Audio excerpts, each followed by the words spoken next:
नमस्कार, आप देख रहे हैं प्राइम टाइम। मैं हूं आपके साथ सुहेल खान। शुरुआत करेंगे महत्वपूर्ण खबर के साथ। राजधानी भोपाल में आज शिवराज कैबिनेट की एक महत्वपूर्ण बैठक हुई। इस बैठक में कई अहम फैसलों पर मोहर लगाई गई। कैबिनेट में छिंदवाड़ा विश्वविद्यालय का नाम राजा शंकर शाह के नाम पर करने के प्रस्ताव को हरी झंडी मिल गई है। साथ ही ग्वालियर एयरपोर्ट के लिए जमीन आवंटन को भी मंजूरी दे दी गई है। कैबिनेट की बैठक में अटल बिहारी वाजपेयी सुशासन संस्थान में एडिशनल सीईओ की नियुक्ति के भी आदेश दिए गए हैं। वहीं वनवासियों के विस्थापन की राशि 10 लाख से बढ़ाकर 15 लाख रुपए कर दी गई है। ग्वालियर व्यापार मेला के प्रबंध और नियंत्रण को अब सूक्ष्म और लघु उद्योग विभाग देखेगा। कैबिनेट की बैठक में इसे लेकर भी दिशा निर्देश जारी किए गए। हमारे जो वन क्षेत्रों के अंदर लोग रहते हैं उन सभी को अभी तक 10 लाख रुपए जो विस्थापन होता था उसके दिए जाते थे। अब उसे एक साथ बढ़ाकर 15 लाख रुपए कर दिया गया है। छिंदवाड़ा के अंदर जो विश्वविद्यालय स्थापित किया गया है उसका नाम राजा शंकर शाह विश्वविद्यालय छिंदवाड़ा किए जाने का आज तय किया है। ग्वालियर के अंदर एयरपोर्ट के विस्तारीकरण के लिए 63 कुल रकबा 57.952 हेक्टेयर शासकीय भूमि शून्य प्रब्याजी एवं ₹1 वार्षिक भू आवंटन पर देने का कैबिनेट ने निर्णय लिया है। हमारे ग्वालियर व्यापार मेले का जो प्रबंध और नियंत्रण बाबत जो व्यापार मेला प्राधिकरण था उसमें जो वाणिज्य और उद्योग विभाग था उसके स्थान पर सूक्ष्म लघु उद्योग विभाग स्थापित करने का भी आज शाब्दिक संशोधन किया गया है। सीएम शिवराज सिंह चौहान ने कोरोना की संभावित तीसरी लहर को लेकर प्रभारी मंत्रियों और कलेक्टरों को अलर्ट पर रहने के निर्देश दिए हैं, जिसको देखते हुए अलीराजपुर जिला प्रशासन ने गुजरात से जुड़ी 3 सीमाओं पर चेकिंग अभियान शुरू कर दिया ताकि किसी भी तरह की चूक न हो पाए। इस चेकिंग अभियान का जायजा लिया हमारे संवाददाता यतेंद्र सिंह सोलंकी ने। ये बॉर्डर पे जो चेक है, जितने भी यात्री आउट स्टेट से जो आ रहे हैं अपन चेक कर रहे हैं और इसमें अपन रैपिड जांच कर रहे हैं हर पेशेंट का। जिन भी लोगों का वैक्सीनेशन की जांच करें, अगर वैक्सीनेशन फर्स्ट डोज लगा या नहीं लगा उसकी। चांदपुर बॉर्डर है जिसमें लोगों की चेकिंग की जा रही है। जो बाहर से आ रहे हैं उनने सेकंड डोज लगाया है कि नहीं लगाया है, और नहीं लगाया है तो यहाँ हमारे स्वास्थ्य की टीम मौजूद है। उनके द्वारा मोबाइल से उनकी जानकारी लेकर, आधार से जानकारी लेकर यहाँ वैक्सीनेशन सेकंड डोज भी लगाया जा रहा है। साथ ही साथ वाहनों से आने वाले वाहन मालिकों को भी ताकीद की जा रही है कि मास्क बिना मास्क पहनाए यात्रियों को ना बैठाएं और सेकंड डोज के लिए लोगों को प्रोत्साहित करें। अगली खबर भोपाल से है, जहां यूके और कनाडा से भोपाल लौटे 2 लोग कोरोना पॉजिटिव पाए गए हैं। तो यूके और कनाडा से लौटे 2 शख्स कोरोना पॉजिटिव। इसके बाद इन दोनों को आइसोलेशन में रखा गया है। जीनोम सीक्वेंसिंग के जरिए इनके सैंपल भेजे गए हैं और इस बात की कोशिश की जा रही है कि नए वेरिएंट ओमिक्रॉन को लेकर इस सैंपल की रिपोर्ट आने तक इन्हें रोका जाए। मध्य प्रदेश में अभी तक कोरोना वेरिएंट के जो नया मामला है ओमिक्रॉन, उसे लेकर कोई मरीज नहीं है, लेकिन यूके और कनाडा से लौटे 2 शख्स कोरोना पॉजिटिव मिले हैं। अब उनकी जांच के लिए जीनोम सीक्वेंसिंग विधि अपनाई जाएगी। सैंपल भेज दिए गए हैं, तब तक इन्हें आइसोलेशन में रखा जाएगा। उस हिसाब से जो अंतर्राष्ट्रीय यात्री आ रहे हैं उनकी हमें सूची प्राप्त हो रही है और उनका हम लोग सर्विलेंस कर रहे हैं। पहले भी पिछली लहर में भी 1 यात्री पॉजिटिव पाया गया है। अभी 2 जो ऐसे लोग, एक यूके से और एक कनाडा से वापस आया, वो पॉजिटिव पाया गया है। तो जो हमारी रेगुलर है उनका ट्रीटमेंट चालू हो गया और उनका जो सैंपल है वो जीनोम सीक्वेंसिंग के लिए भेज। चलिए बात कुछ और खबरों की। स्मार्ट सिटी मिशन के कामों को लेकर सीएम की नाराजगी के बाद महकमे से जुड़े अफसर और ठेकेदारों में हड़कंप मच गया। दूसरे ही दिन नगरीय प्रशासन विभाग ने ठेकों की जांच कराने के आदेश दे दिए। खास तौर से कांग्रेस सरकार में हुए ठेके की जांच कराई जाएगी। देखिए ये खास रिपोर्ट। क्यों नहीं हुआ स्मार्ट काम? सीएम शिवराज की फटकार, कौन अफसर ठेकेदार जिम्मेदार, जांच करेगी सरकार। एमपी के 7 स्मार्ट सिटी प्रोजेक्ट के कामों में लेट लतीफी और ठेकों में गड़बड़ी को लेकर सीएम शिवराज ने नाराजगी जताई तो अमले में हड़कंप मच गया। दरअसल एक दिन पहले मुख्यमंत्री ने स्मार्ट सिटी के कामों की समीक्षा की। इस बैठक में सीएम ने कहा, 2019 में स्मार्ट सिटी मिशन में जो काम हुए उनके औचित्य, टेंडर की प्रक्रिया और व्यय राशि की फाइलें निकाल कर देखिए, कुछ गड़बड़ी हुई है। कांग्रेस की सरकार में लूट मची थी, टेंडर वैसे ही निकाले थे, जांच करवाइए। भोपाल में स्मार्ट सिटी के कैमरे बंद पड़े हुए हैं और आप यहां सब कुछ अच्छा बता रहे हैं, ये नहीं चलेगा। मुख्यमंत्री ने यह भी कहा कि अब वे खुद 7 स्मार्ट सिटी की समीक्षा करेंगे। इसकी शुरुआत सागर से होगी, अब कोई भी नया टेंडर नहीं होगा। इस नाराजगी के बाद महकमे में हड़कंप मच गया। दूसरे ही दिन नगरीय प्रशासन मंत्री ने स्मार्ट सिटी प्रोजेक्ट से जुड़े ठेकों की जांच कराने की बात कही, खासतौर से कमलनाथ सरकार में हुए ठेके। जो कांग्रेस की 1.25 साल की सरकार में स्मार्ट सिटी के जो भी ठेके हुए हैं, उन सारे ठेकों की हम लोग जांच करा रहे हैं। आज हम माननीय मुख्यमंत्री जी ने कल निर्देश दिए हैं, आज जांच के आदेश जारी हो जाएंगे। मुख्यमंत्री ने सागर के लाखा बंजारा तालाब के काम की धीमी रफ्तार पर भी नाराजगी जताई। सीएम ने स्मार्ट सिटीज में हो रहे कामों की डिटेल में रिपोर्ट तलब की है। दूसरी तरफ इस कवायद को कांग्रेस शिगुफाबाजी करार दे रही है। काम ठप है जब से बीजेपी की सरकार आई है। 2 साल लगभग होने जा रहे हैं, एक काम हो नहीं रहा है। लोग परेशान हो रहे हैं, लोगों को हटा दिया गया है, दुकानदारों को हटा दिया गया, मकान सरकारी जिनको हटा दिया उनको मकान मिले नहीं, मकान जो बने हैं ये किसी को दे नहीं रहे हैं। ये सरकार चल नहीं रही, सर्कस चल रहा है।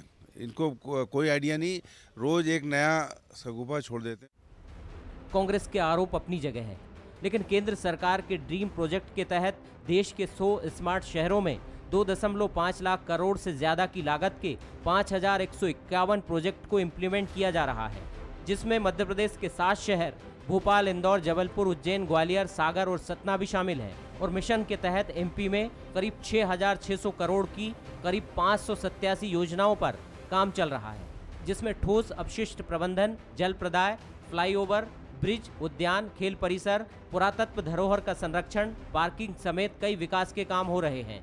मुख्यमंत्री की कोशिश है कि 2023 से पहले चयनित सभी शहर स्मार्ट बन जाए। आकाश शर्मा, बंसल न्यूज, भोपाल। गढ़ में सेंधमारी और बयानबाजी से राजघरानों का सियासी माहौल गर्म है। एक तरफ ज्योतिरादित्य सिंधिया हैं तो दूसरी तरफ दिग्विजय सिंह। लेकिन अब ये लड़ाई बड़ी होती जा रही है। इसमें समर्थकों की भी एंट्री हो गई है। और तो और कांग्रेस ने भी सिंधिया के गढ़ में ताकत झोंक दी है। देखिए ये रिपोर्ट। कहां तक जाएगी ये लड़ाई? सियासी इलाके पर वर्चस्व की लड़ाई, राजघरानों की जंग में समर्थकों की एंट्री। सिंधिया के गढ़ में जयवर्धन भी एक्टिव। 4 दिसंबर को राघोगढ़ में ज्योतिरादित्य सिंधिया गरजे तो 6 दिसंबर को अशोकनगर में जयवर्धन सिंह दहाड़ते दिखे। अब आप सोच रहे होंगे कि आखिर इसमें कौन सी बड़ी बात है। दरअसल यही तो सबसे बड़ी सियासी बात है। पिछले कुछ दिनों से ज्योतिरादित्य सिंधिया बनाम दिग्विजय सिंह की जंग दिख रही है। दिग्गी राजा के गढ़ राघोगढ़ में सिंधिया ने हीरेंद्र प्रताप सिंह को बीजेपी की सदस्यता दिलाई, फिर दिग्गी राजा पर तंज भी कसा। हालांकि जवाब में दिग्विजय सिंह ने भी तीखा हमला किया और सिंधिया की तुलना गद्दार से कर दी। अब इस लड़ाई में जहां सिंधिया समर्थक भी कूद पड़े हैं, तो वहीं कांग्रेस ने भी सिंधिया के गढ़ में अपनी ताकत झोंकनी शुरू कर दी है। 6 दिसंबर को अशोकनगर में जयवर्धन की जन जागरण यात्रा को उसी रूप में देखा जा रहा है। शायद सिंधिया जी भूल गए कि उनके ही जो महामंत्री, उनकी नई पार्टी के मुरलीधर राव जी, उनने भी ओसामा को ओसामा जी कहा। लेकिन शायद सिंधिया जी को हिम्मत नहीं है उनके बारे में बोलने की। अगर हिम्मत है तो उनके बारे में बताएं वो।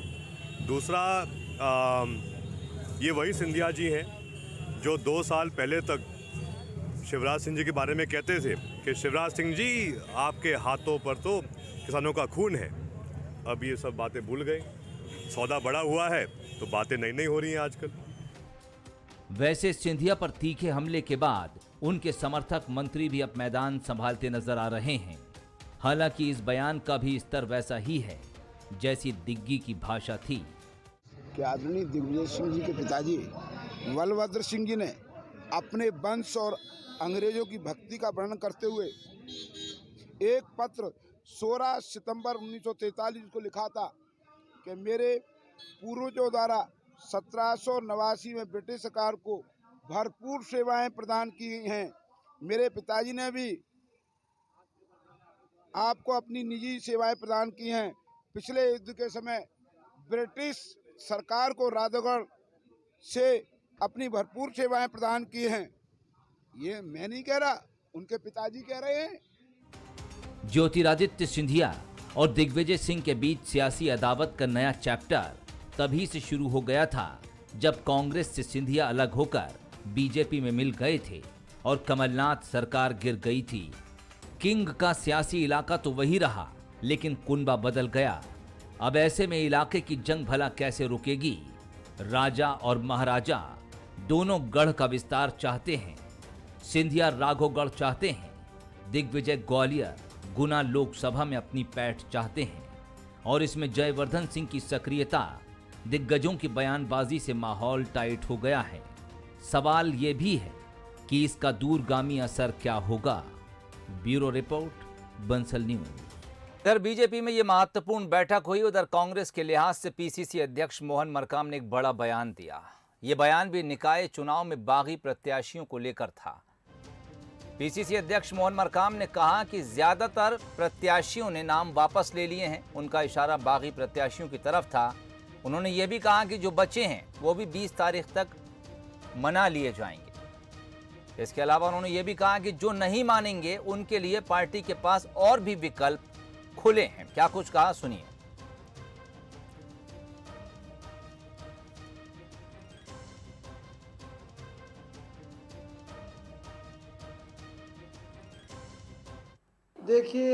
देखिए हमने प्रयास किया। कल नाम वापसी का दिन था और हमारे अधिकतर जो खड़े थे उनको हम नाम वापसी के लिए उनको तैयार किया और नाम वापस भी ले लिए हैं। अगर कुछ लोग लड़ रहे हैं तो उनको हम फिर से मनाने का प्रयास करेंगे। हमारे पास 20 तारीख समय है, 20 तारीख तक हम मनाने का प्रयास करेंगे।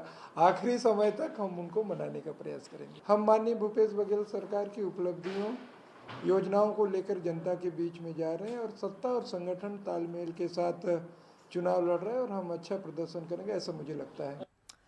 दिल्ली बॉर्डर पर चल रहा किसान आंदोलन खत्म हो सकता है। सिंघू बॉर्डर पर बैठे किसानों ने एक मीटिंग की और इस मीटिंग के दौरान ये फैसला लिया गया।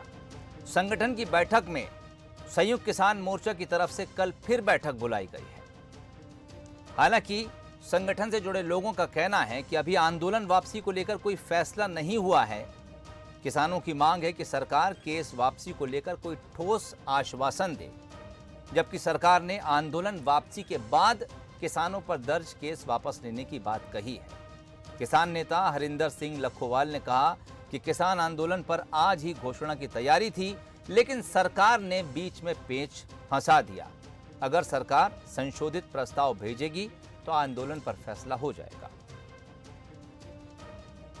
आज की मीटिंग में जो हमें प्रपोजल आई है उसमें एक थोड़ा शब्द का हेरफेर है कि उन्होंने कहा कि मुकदमे वापस लेंगे सभी किसानों के, लेकिन कंडीशनल थी बात वो।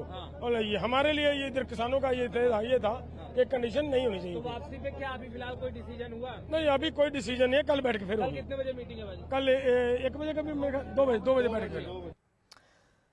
और अब आपको ग्वालियर से एक हैरत अंगेज खबर बताते हैं, जहां 17 साल के एक छात्र को तेज पेट दर्द के चलते परिवार वालों ने अस्पताल में भर्ती कराया।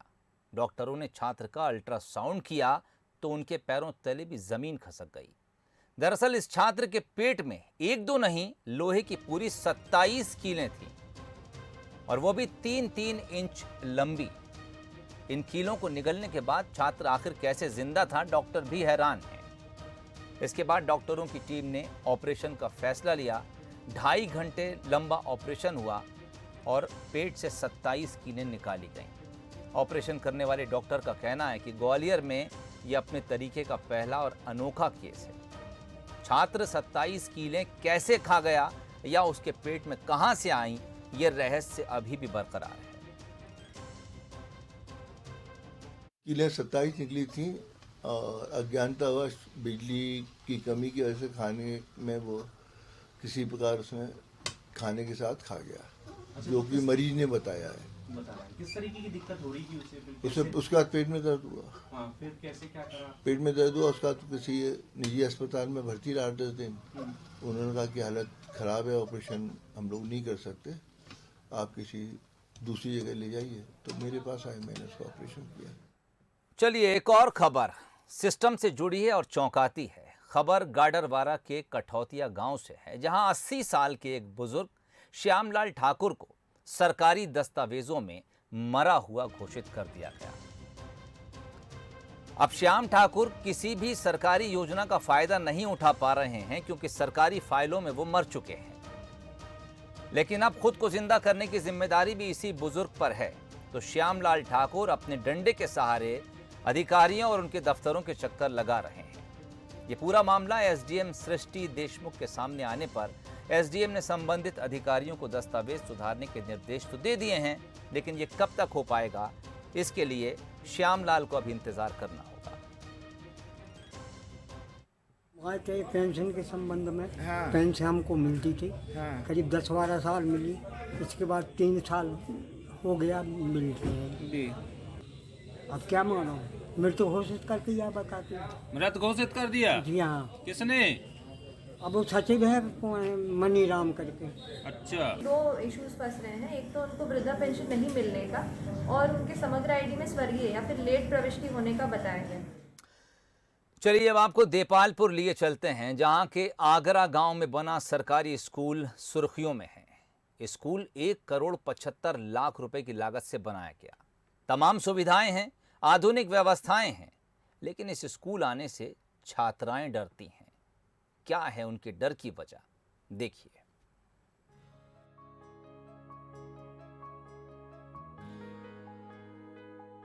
पहले इस स्कूल की बिल्डिंग को देखिए, फिर देखिए पढ़ती हुई छात्राओं को। अब आपके जहन में यह सवाल आना लाजमी है कि आखिर समस्या है तो कहां? तो चलिए वो भी देख लेते हैं। समस्या स्कूल में नहीं बल्कि स्कूल आने में है। छात्राओं को यहां पहुंचने के लिए शमशान के बीच से होकर गुजरना पड़ता है। कभी जलती चिताएं दिखती हैं तो कभी चिताओं का धुआं स्कूल में घुस आता है। जाहिर है कि छात्राओं के जहन में डर बैठ जाता है और कुछ छात्राएं तो स्कूल आने से भी कतराने लगी हैं। हमें यह परेशानी है कि हम जब भी विद्यालय में आते हैं और अक्सर यहाँ पे मुर्दे और ये सब जलते हैं तो हमारे स्वास्थ्य पर भी हानिकारक प्रभाव पड़ता है। साथ ही हमारे पढ़ाई में मन भी नहीं लगता है और मन में कई डर भी रहता है। तो मेरी पंचायत से यह विनम्र निवेदन है कि यह जल्द से जल्द शमशान घाट हटाने की कृपा करें। समस्या सिर्फ यही नहीं है, शमशान से तो जैसे तैसे निकल आती हैं, लेकिन फिर शराबियों की फफ्तियों से इन छात्राओं को 2-4 होना पड़ता है। स्कूल के सामने ही अंग्रेजी शराब की दुकान है, जहां शराबी रास्ते में बैठकर ही शराब पीते हैं और छात्राओं को परेशान करते हैं। शिक्षक कई बार अधिकारियों को शिकायत कर चुके हैं, लेकिन अभी तक कोई हल नहीं निकला। हमने जब ये स्कूल भवन स्वीकृत हुआ था उसके पूर्व भी पंचायत ने हमें सहमति दी थी बिल्कुल कि हम इसको हटवा लेंगे। भवन उन्होंने हमसे पहले कहा कि भवन बन जाने दो फिर हटा लेंगे। भवन बनने के बाद भी हमने जब उनसे रिक्वेस्ट करी, हम खुद ग्राम पंचायत की मीटिंग्स में भी गए, ग्रामीण जनों से भी बात करी, उन्होंने एक तय भी कर लिया है। उन्होंने हमसे कहा 15 अगस्त पे भी कि आप स्कूल चालू कर दो और हम हटवा देंगे, लेकिन स्कूल हमारा स्टार्ट हो चुका है और उसके बाद भी अभी तक शमशान हटाने की कार्यवाही। स्कूल की शानदार बिल्डिंग और व्यवस्थाओं के लिए शासन प्रशासन की जितनी तारीफ की जाए वह कम है, लेकिन अब जरूरत ऐसे माहौल की भी है जहां छात्राएं बिना किसी डर के अपना भविष्य संवार सकें। विमल फौजी, बंसल न्यूज, देपालपुर। इस रिपोर्ट के साथ ही बुलेटिन में फिलहाल इतना ही। इजाजत दीजिए, नमस्कार।